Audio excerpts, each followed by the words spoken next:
কদিন থেকে মুখটা একদম ভালোই লাগতেছে না সকালবেলা খাইতে। এত গরম, এত গরম, এত গরম, বাবা সহ্য করা খুব কঠিন।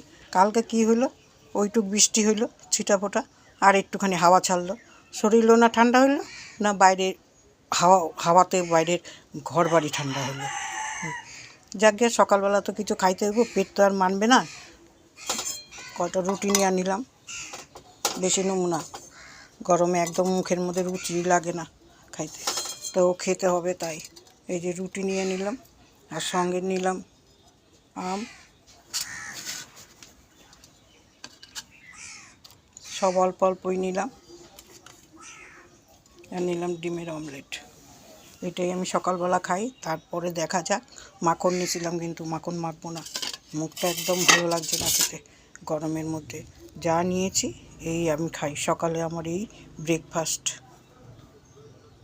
তাহলে আসি আমি, আপনারাও কিন্তু সাবধান মতন খাবেন সকালে, আর নুন চিনির জলটা কিন্তু খাবেন। দেখেন আমি জল বোতল নিয়ে আসছি।